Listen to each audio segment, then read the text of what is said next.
So I'm going to talk to you today about Chikungunya, which of those of you from Asia would certainly have heard of, I would have thought. It's got absolutely nothing to do with chickens. Is in fact a Makonde word from Tanzania, which is in Africa, and it really refers to this posture. People walk around like this. There is so much pain from the arthritis, and so it means this, he or that which is bent up, and that's what people look like when they stagger in to the hospitals.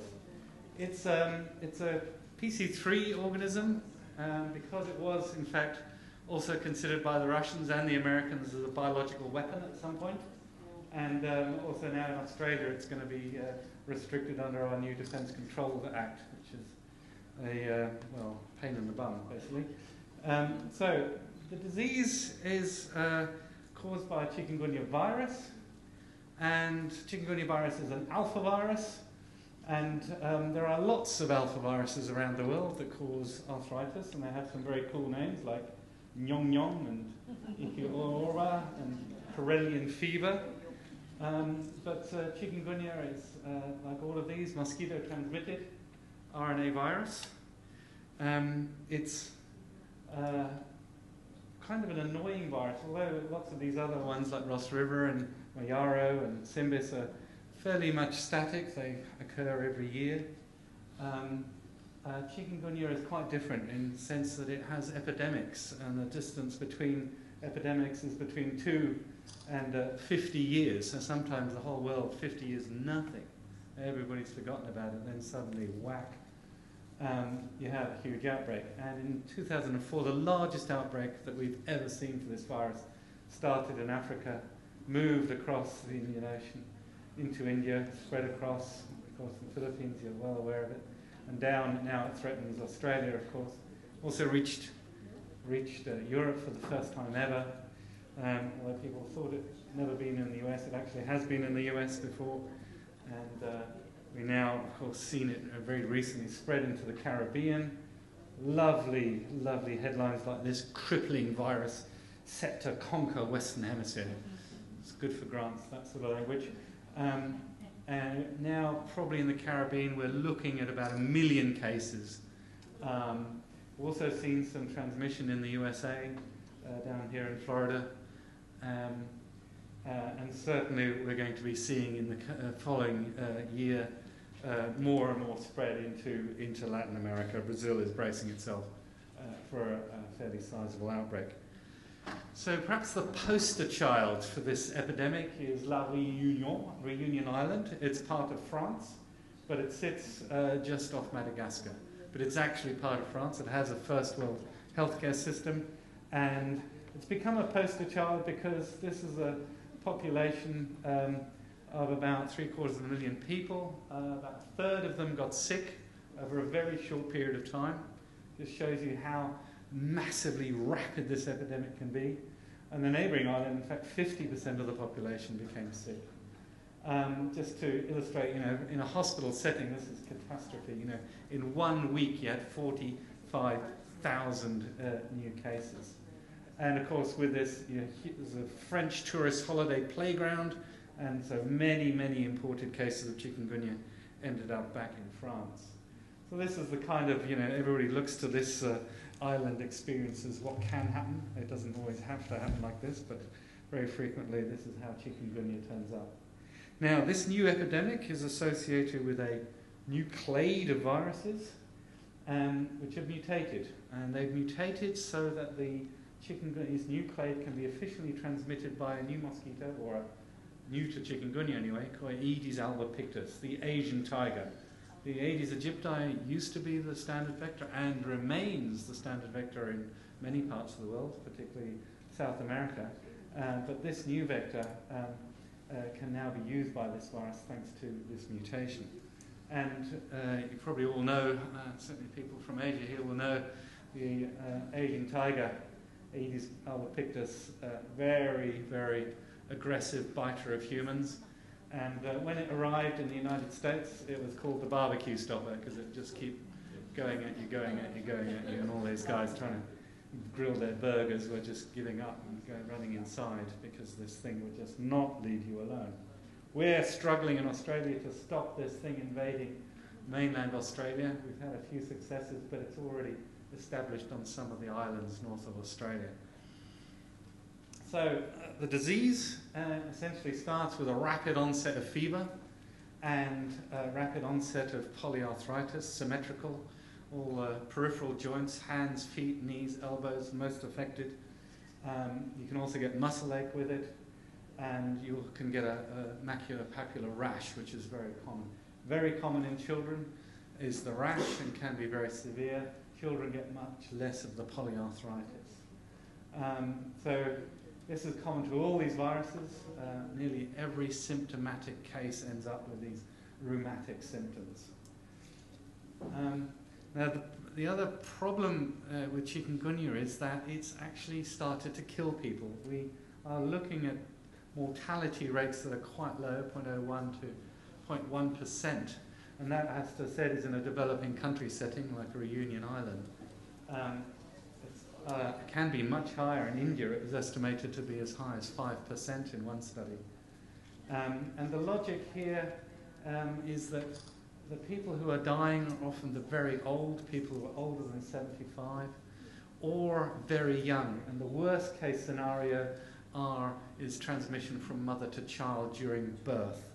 And there's been quite a lot of work done on this. And those children, those neonates infected with chikungunya, have a very bad outcome. Half of them will die, the other half will have a very serious neurological sequelae from this disease. Also, the other people who are in trouble are those who have comorbidities, particularly lupus, hypertension, or cardiac disorders. They are overrepresented substantially in those people with severe hospitalized manifestations. The other problem is in about 1% of patients you get quite clear signs of hemorrhage, which makes you think it's dengue, and it's not. But you've got to think dengue, if it's every patient that turns up, you think dengue first until you're proved otherwise, because obviously dengue can be very much more severe. So, but the real problem with chikungunya is not so much these acute symptoms really, and for the population the main burden is chronic disease. Some people recover in 2 to 3 weeks, other people recover in 3 months, some people are still sick after a year. And it's been very confusing why they end up with this long-term disease.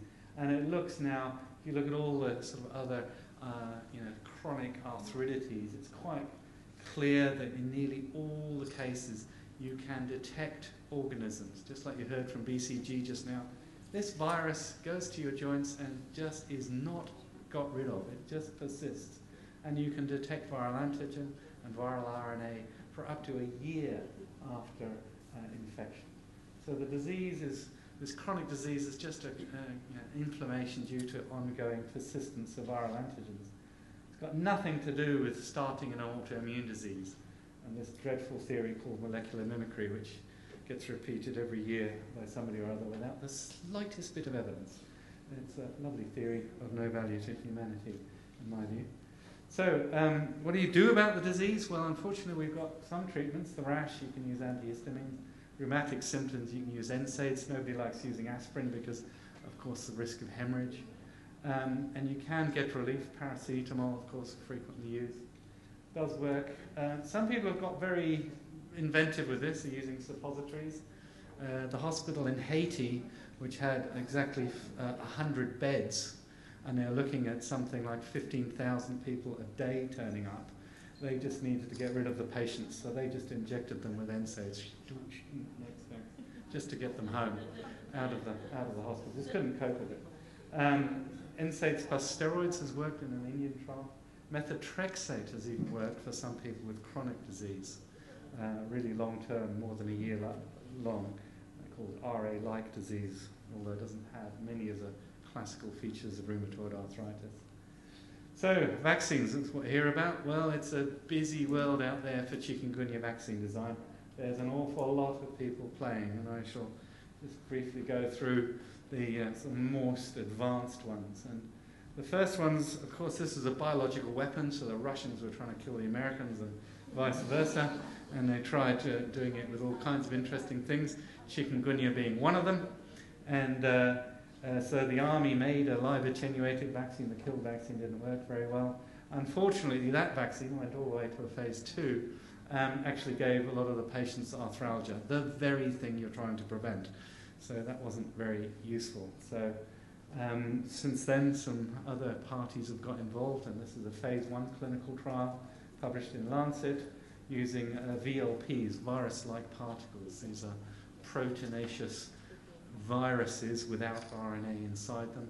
They look exactly like the virus and make absolutely wonderful antibody responses that recognize all those conformational epitopes that these virions have.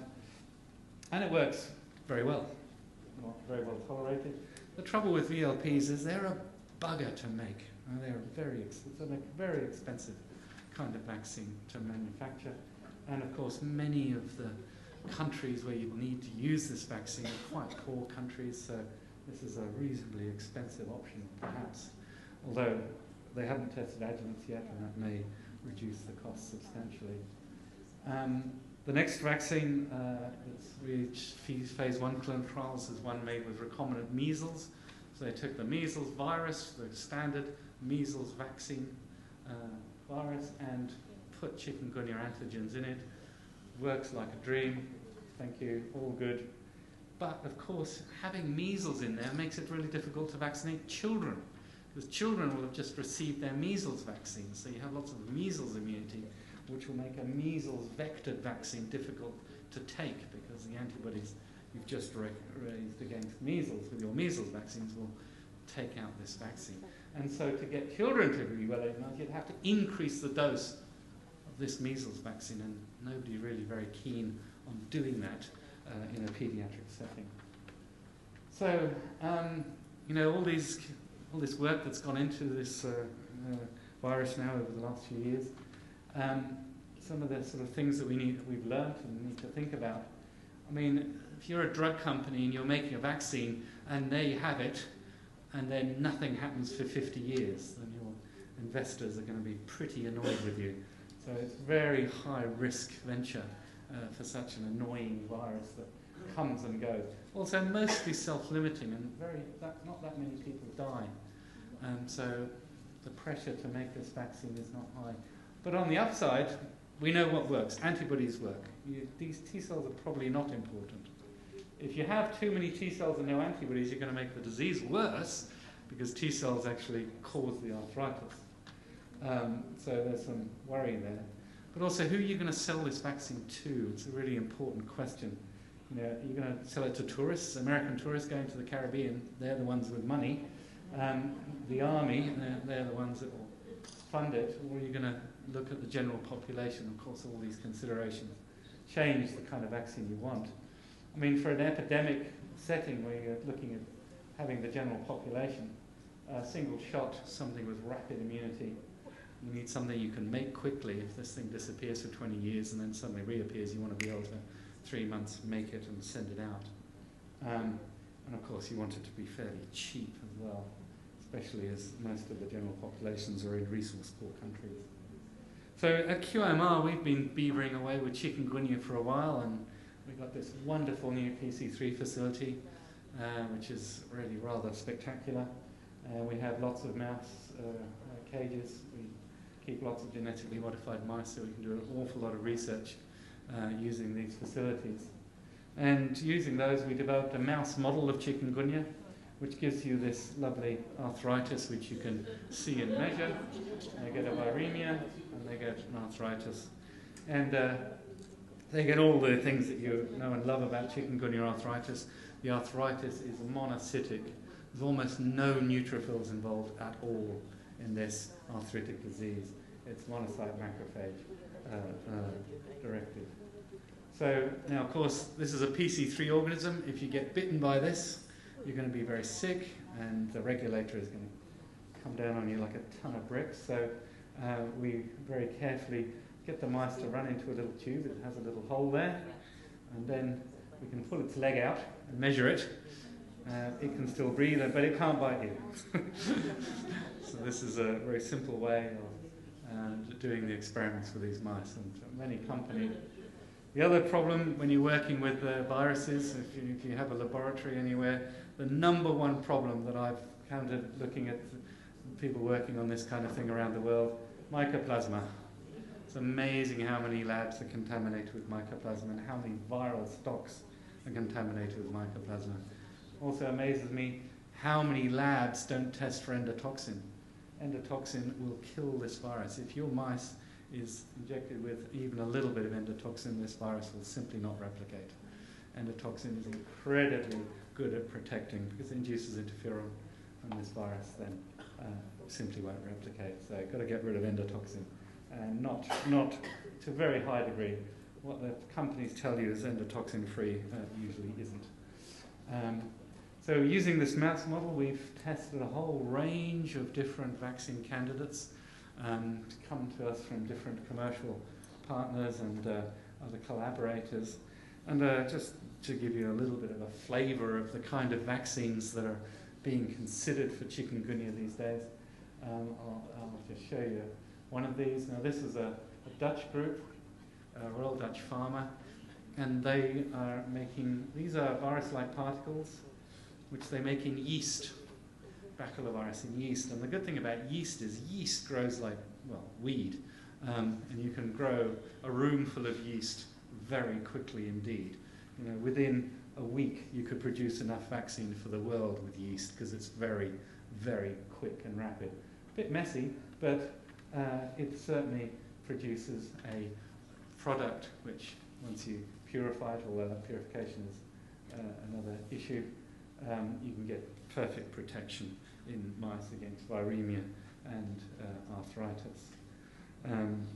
This is another group that is from Australia now, which is a small company called Cementis, and they're making an MVA vaccine type, modified vaccinia ancrus type of vaccine.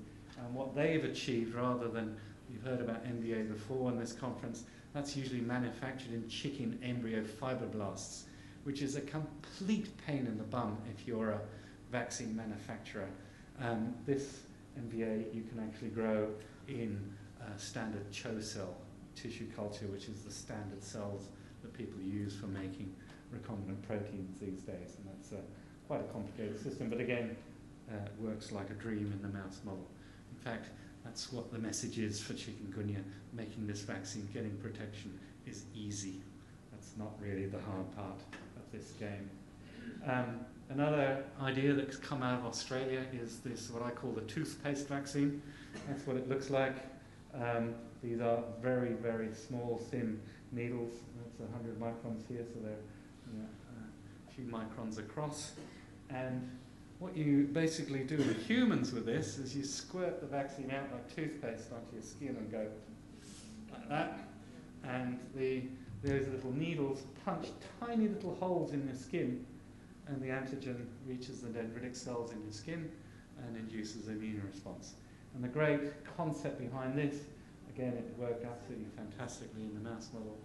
The idea here is that in an epidemic, you can just hand people the vaccine. They'll do it for themselves. You don't need to have doctors doing or nurses doing the injections with needles. You just hand out little tubes of toothpaste and everybody can go home and rub it on their own skin. Well, that's the idea anyway. Probably a long way to go before that reaches the market, but I thought a very lovely idea. The real problem with chikungunya vaccines, all great, easy to make. You know, we need neutralizing antibodies. You can measure those. That's easy. You can generate those by just standardly using antigens from the virus, which are the surface glycoproteins. Everybody does that. It always works. So, but the real problem is there's, sporadic epidemics, but also even in the middle of an epidemic.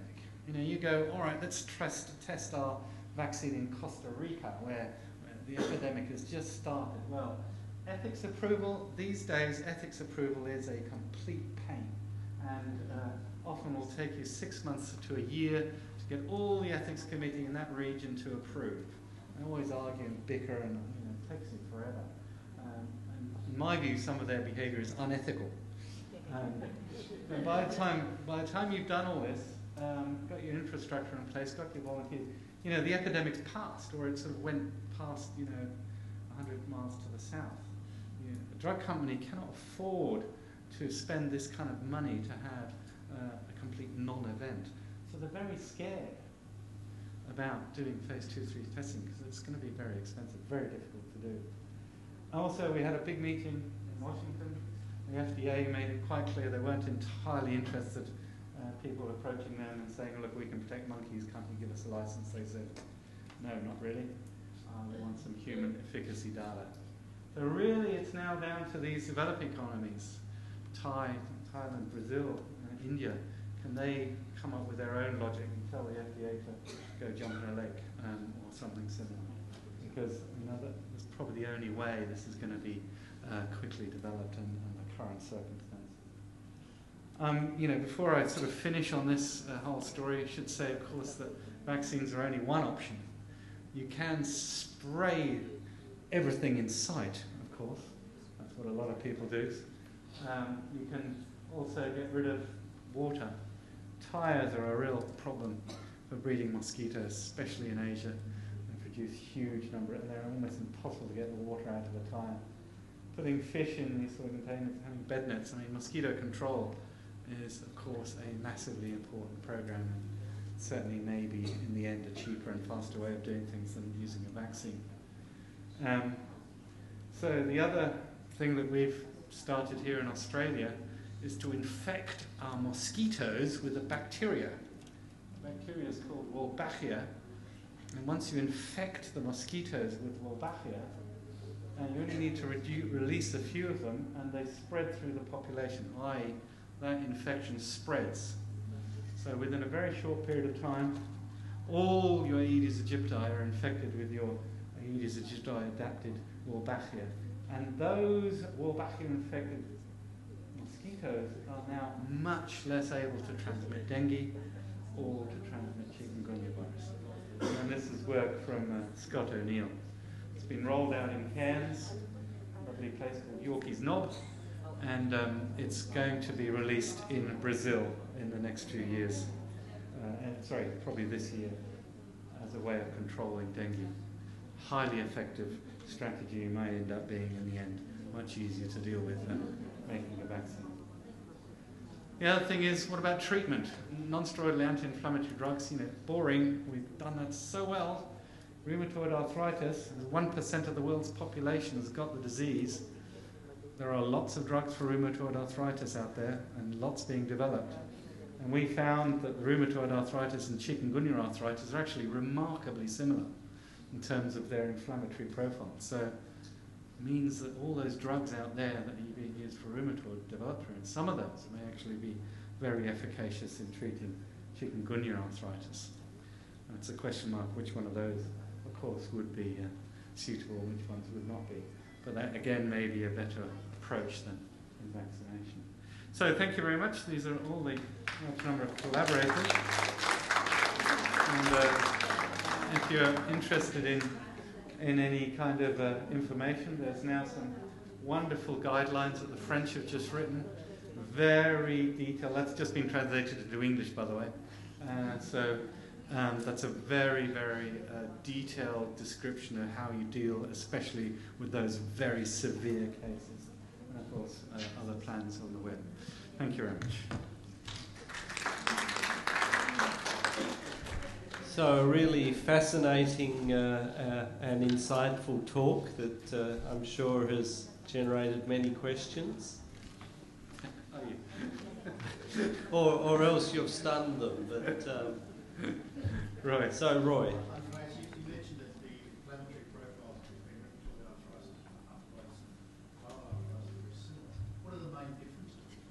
Well, actually, we struggle to find main differences. So when we put all the genes into pathways, we occupied nearly all the pathways. The one big difference that's a standout between rheumatoid arthritis and viral arthritis is the presence of neutrophils and their products. So that's the one, standout difference. But otherwise, T cells are major players, macrophages are major players, interferon gamma is a major player, TNF is a major player, IL-6 a major player. mostly a Th1-driven disease, very little Th2. So in many ways, most of those pathways, when you put them into Chikungunya, was the same for both diseases, bar the neutrophils. At the back? Yeah, at the back? Yeah. Andreas, in your opinion, what will be the most successful vaccine? I'm not actually sure that is going to be a successful vaccine. Actually, I think the two things, the one that's going to work in the end is some clever idea that comes out of Brazil that doesn't involve any large vaccine manufacturer. I think a simple vaccine, even a killed virus, works quite well.